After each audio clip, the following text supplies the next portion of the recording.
이사야 33장 함께 읽겠습니다.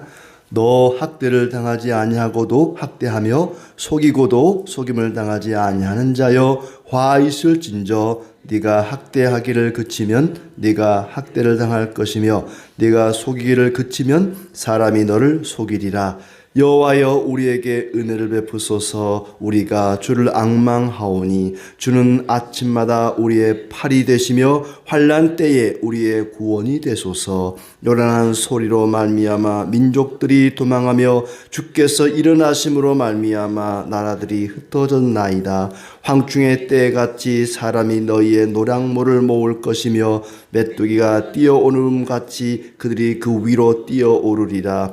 여호와께서는 지극히 존귀하시니 그는 높은 곳에 거하심이요 정의와 공의를 시온에 충만하게 하심이라. 내 시대에 평안함이 있으며 구원과 지혜와 지식이 풍성할 것이니 여호와를 경외함이 내 보배니라. 보라, 그들의 용사가 밖에서 부르짖으며 평화의 사신들이 슬피 곡하며 대로가 황폐하여 행인이 끊어지며 대적이 조약을 파하고 성읍들을 멸시하며 사람을 생각하지 아니하며 땅이 슬퍼하고 쇠잔하며 레바논은 부끄러워하고 마르며 사론은 사막과 같고 바산과 갈멜은 나뭇잎을 떨어뜨리는도다.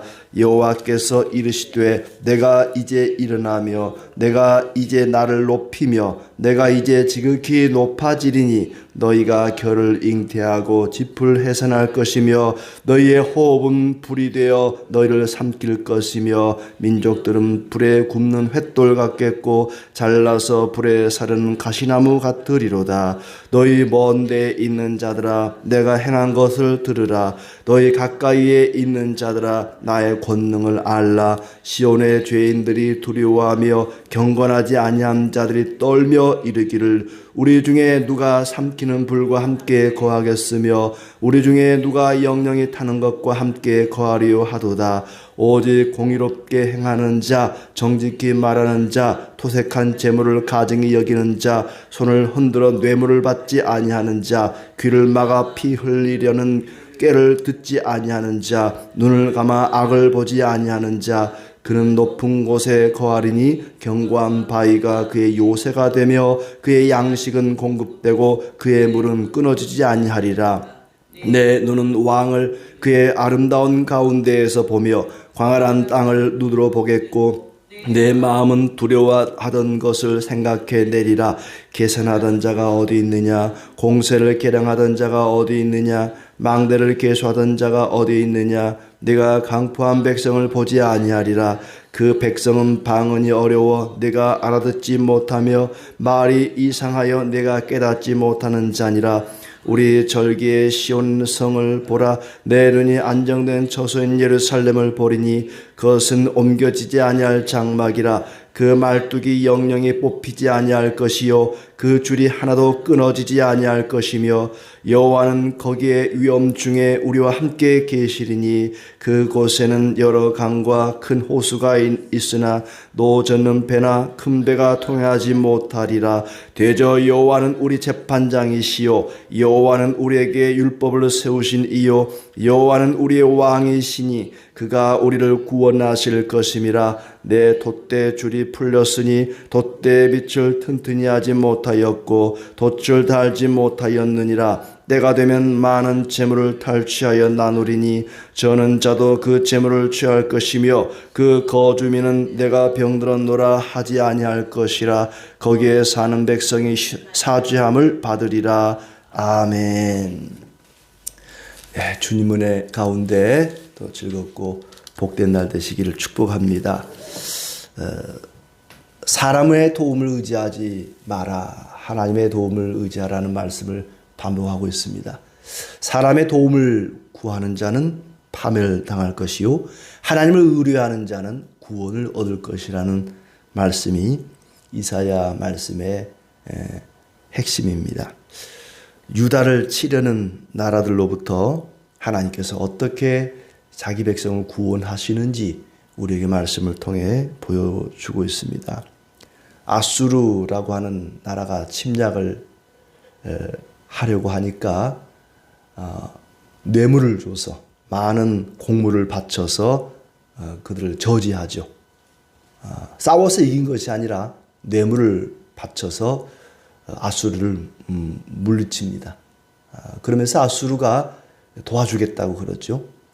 주변에 아주 강대한 나라들, 힘 있는 놈들, 너희를 건드리는 놈들로부터 너희를 지켜줄 테니까 열심히 공물을 바쳐라 해놓고 오히려 아수르가 유다를 침략을 합니다. 내가 너 지켜줄게, 나에게 열심히 갖다 바쳐라 해놓고 그 약속을 지키지 않고 유다를 이제 멸망시키기 위해서 침략을 하게 된 것이죠. 그걸 배경으로 하고 있습니다. 1절에 보면 너 학대를 당하지 아니하고도 학대하며 속이고도 속임을 당하지 아니하는 자여. 자기는 한 번도 학대를 당해보지 않고 학대하는 자, 또 한 번도 속임을 당해보지 않고 속이는 자, 아수르를 가리킵니다. 유다로부터 어떤 해코지도 당한 적이 없거든요. 그런데 유다를 괴롭히는 것이죠. 또 유다로부터 속임을 전혀 당해보지 않고도 유다를 속인 겁니다. 속였다는 것은 내가 너 지켜줄게 해놓고 오히려 유다를 친 것이죠. 그게 속이는 거죠. 약탈 한번 당하지 않고도 약탈하고 속임을 당하지 않고도 속이는 자여. 이제 네가 약탈과 배반을 당하게 될 것이다. 그 아수르의 공격에 대해서 히스기야 왕과 유다 백성들의 기도가 2절에 나옵니다. 여호와여 우리에게 은혜를 베푸소서. 우리가 주를 앙망하오니 주는 아침마다 우리의 팔이 되시며 환난 때 우리의 구원이 되소서 하면서 기도를 합니다.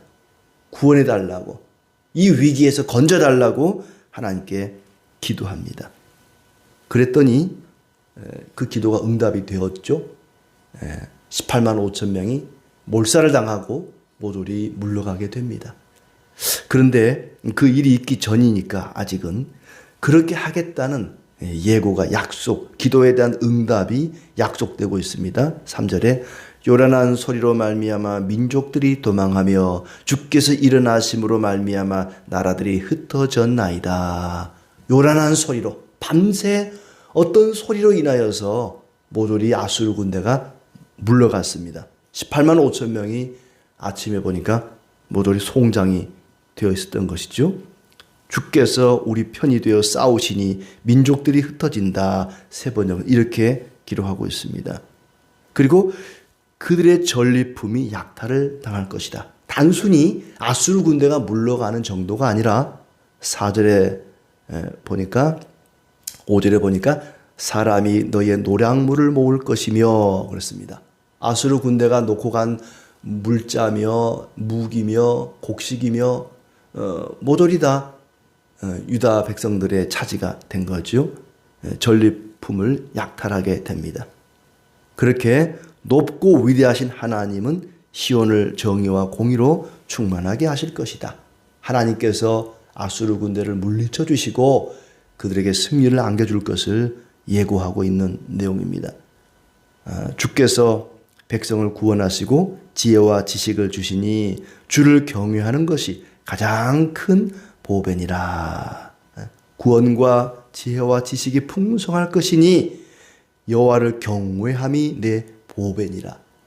어떤 전리품도 보배가 될 수 없습니다. 어떤 재물도, 어떤 금이나 은도 보배가 아니라 여호와를 경외함이 내 보배가 되리라. 왜냐하면 여호와를 경외함으로 평안함이 있으며 구원과 지혜와 지식이 풍성할 것이기 때문에 여호와를 경외하는 것이 그 어떤 보물보다, 보석보다 더 가치 있는 보배다. 그러니 여호와를 경외하자, 여호와를 의지하자 하는 얘기죠. 여기까지 1절부터 6절까지의 말씀은 아수르의 공격에 대해서 그들이 기도할 때 하나님이 응답해 주실 것을, 반드시 구원하시고 풍성하게 복을 내려주실 것을 약속하는 대목입니다.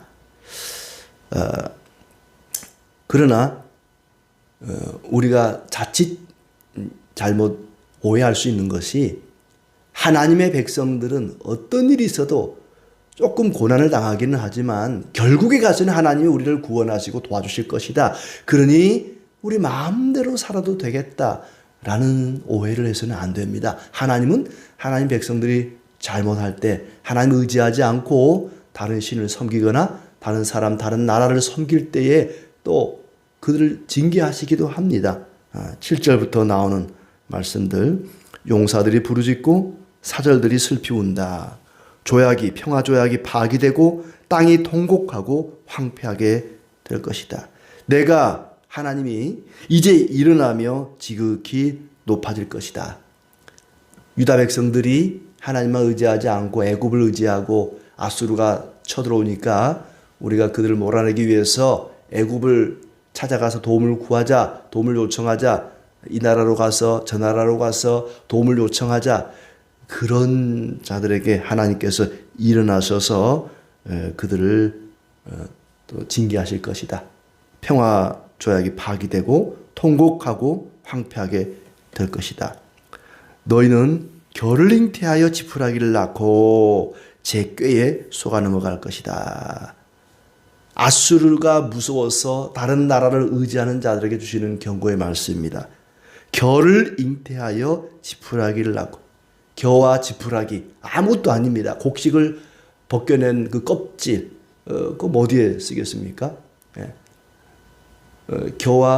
겨를 잉태하고 지푸라기를 낳는다. 헛일을 한다는 거죠. 헛일하는 거다. 애굽을 의지하고 다른 나라 의지하는 것은 겨를 잉태해서 지푸라기를 낳는 것이다. 헛고생하는 것이다. 쓸데없는 짓을 한다는 얘기입니다. 제께에 속아 넘어갈 것이다. 민족들은 불태워질 것이다. 먼 데 있는 자들아 내가 무슨 일을 하였는지 들어보고 가까운 곳에 있는 자들아 나의 권능을 깨달아라. 시온의 죄인들이 공포에 떨고 경건하지 않은 자들이 두려움에 사로잡히게 될 것이다. 우리 가운데 누가 사르는 불, 꺼지지 않는 불덩이를 견디겠느냐. 그래서 구원을 받을 자를 이야기하는데 15절 말씀에 누가 구원을 얻게 되는가? 오직 공의롭게 행하는 자, 정직히 말하는 자, 토색한 재물을 가증히 여기는 자, 손을 흔들어 뇌물을 받지 아니하는 자, 귀를 막아 피 흘리는 꾀를 듣지 아니하는 자, 눈을 감아 악을 보고 악을 보지 아니하는 자, 그는 높은 곳에 거하리니. 이런 사람들이 구원을 얻게 된다는 얘기입니다. 하나님께서는 환난 중에도 그들을 구원하신다. 그런데 그 환난이 하나님의 징계였죠. 그들이 우상을 숭배하거나 또 애굽을 의지하거나 그럴 때 주어지는 환난이었습니다. 그 환난 중에도 하나님을 의지하고 신실하게 살아가는 자들을, 정직하고 공의롭게 살아가는 자들을 하나님께서 건지시겠다. 높은 곳에, 안전한 곳에 거하게 하겠다. 하나님께서는 가만히 있지 아니하시고 자기 백성을 구원하십니다. 예루살렘이 아수르의 포위당해서 멸절당할 것만 같은 그 순간에도 하나님은 가만히 무관심하게 지켜만 보고 계신 것이 아니라 열심히 하나님은 구원의 역사를 이루어 가셨습니다. 장차 하나님께서 이루실 영원한 나라, 아름다운 왕의 통치에 대한 이야기를 17절부터 이어가고 있습니다. 강포한 자가 더 이상 너희를 괴롭히지 못할 것이다. 히스기야 왕의 통치로 인해서 그들이 이제 구원 얻을 것을 이야기하기는 하지만 궁극적으로는 메시아이신 그리스도의 통치를 통해서 이 땅에 진정한 평화가 임하게 될 것을 예고하는 말씀입니다. 17절 말씀에 내가 왕의 장엄한 모습과 확장된 영토를 보게 될 것이다. 괴로움을 당하던 일들이 옛날 이야기가 될 것이다. 악한 이방인을 다시 보지 않을 것이다. 예루살렘이 절대 옮겨지지 않고 마음껏 절기를 지키게 될 것이다. 주께서 우리의 능력이 되시니 대적의 배가 오지 못할 것이다. 우리의 재판장 율법을 세우시는 분 왕이신 주께서 우리를 구원하실 것이다. 그리고 많은 탈취물을 얻게 될 것이다. 거기서는 아무도 병든 자가 없고 또 죄를 용서받을 것이다. 때로는 죄를 용서받을 때에 병이 낫기도 합니다. 중풍병자에게 예수님께서 내 죄사함을 받았느니라 말씀하실 때 그가 치료함을 받은 것처럼 어떤 병은 죄가 그 원인이 되기도 합니다. 하나님께서 모든 죄를 용서하실 때에 그곳에 진정한 치유함도 있을 것이다. 이런 일들이 하나님의 은혜 가운데 이루어질 것이다 하는데 그 일이 이루어지는 것은 바로 그리스도 안에서 예수님의 은혜 가운데 이루어지는 일들이고 장차 새하늘과 새 땅이 이르게 되면은 그때는 그 일이 온전하게 이루어질 것입니다. 때로는 하나님이 어디 계시는가? 하나님이 있다면 왜 이런 끔찍한 일이 일어난단 말인가? 왜 하나님은 나에게 이런 고난을, 아픔을 주시는 걸까? 그렇게 생각할 때도 있습니다. 그러나 하나님은 방관자처럼 보이지만 결국에는 자기 백성을 구원하실 것입니다. 그렇다고 해서 자기 백성이 아무렇게나 살아도 그들을 구원하는 것은 아닙니다. 정직하고 신실하고 거룩하고 경건하게 살아갈 때에 하나님께서 우리를 구원하시고 구원받은 백성은 그렇게 살아갈 수밖에 없습니다. 그리스도로 인하여 이루어질 교회와 영원한 새하늘 새 땅을 바라보게 하는 그런 말씀입니다. 6절 말씀을 다시 보면은 여호와를 경외함이 내 보배니라. 주님을 경외하는 것이 어떤 보석보다 가치 있는 보배다. 우리가 하나님을 믿으면 하나님을 섬기면 뭘 받는가, 뭘 얻는가, 금을 받는가, 돈을 받는가, 뭘 얻을 수 있는가. 그 하나님을 섬김으로 얻는 것이 중요한 게 아니라 그것이 보배가 아니라 하나님을 섬기는 그 자체가 주님을 경외하는 그 자체가 보배라는 얘기죠. 여호와는 나의 목자시니 내게 부족함이 없으리로다. 하나님이 나의 목자이시면 부족함이 없습니다. 온 세상의 창조주이시며 모든 만물의 주인이신 그분이 나의 주님이 되시고 나의 아버지가 되시는데 무엇이 부족하겠습니까? 여호와를 경외하면 하나님이 나의 아버지가 됩니다. 내가 하나님의 자녀가 됩니다. 그러니 그것이 보배죠. 그렇게 하면 하나님께서 평안함을 주시고 구원과 지혜와 지식이 풍성하게 하신다. 그러니 여호와를 경외하는 것이 보배다 그렇습니다.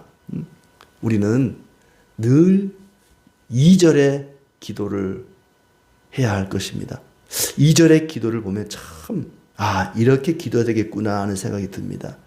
주여 우리에게 은혜를 베푸소서.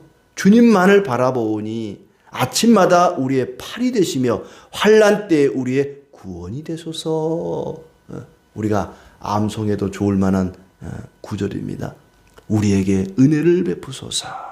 아침마다 우리의 팔이 되어주시고 환난 때 우리의 구원이 되소서. 우리는 늘 이렇게 기도하며 살아야 될 것입니다. 히스기야는 또 백성들은 군대에 나가 있는 적과 싸우고 있는 전사들을 위해서 기도하는 것입니다.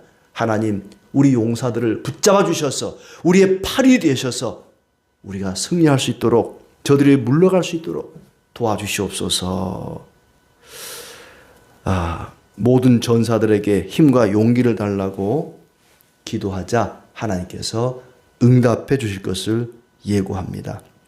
그런데 히스기야와 이스라엘 백성들이 대적이 물러가게 해달라고, 저 대적들로부터 우리를 건져달라고, 구원해달라고 기도했는데 하나님께서는 그 이상의 것을 주셨습니다. 완전한 승리를 주시고 몰살을 시켜버리시고 모조리 물러가게 하시고 많은 전리품들을 얻게 하셨습니다. 노량물까지 탈취하게 된 것이죠. 그러니 여호와를 경외하는 것이 보배다. 하나님을 경외했더니 하나님께 간절히 진심으로 기도했더니 승리를 주실 뿐만 아니라 많은 노량물까지 전리품까지 안겨주셨습니다. 그 어떤 보배보다도 가치 있고 귀한 것이 여호와를 경외하는 것이다. 여호와를 의지하는 것이다. 그러니 여호와를 경외하는 것이 보배다. 창조주가 내 편이 되는 것입니다. 하나님의 백성들이 하나님을 경외하는 것은 단순히 그래야만 하나님이 나를 벌하지 않고 나를 구원해 주시고 나를 지켜주시니 그러니까 내가 복을 받기 위해서라도 하나님을 경외해야지, 이런 얄팍한 생각으로 하나님을 경외하는 것이 아니라 하나님의 그 높고 선하시고 영원하시고 위대하심을 바라보면서 이렇게 위험 가운데에서 자기 백성을 지키시고 돌보시고 구원하신 그 하나님을 바라보면서 경외하는 것입니다. 내가 하나님 경외하면은 그러면 나를 어려움 가운데 건져주시고 도와주시겠구나. 내가 무언가를 얻어내기 위해서 경외하는 것이 아니라 그냥 하나님 그 자체를, 하나님의 그 존귀하심을, 그 위엄을, 그 영광을 우리가 경외하는 것입니다. 그렇게 여호와로 인하여 기뻐하며 감사하며 하나님을 경외하는 신실한 주의 백성들이 되기를 진심으로 축복합니다.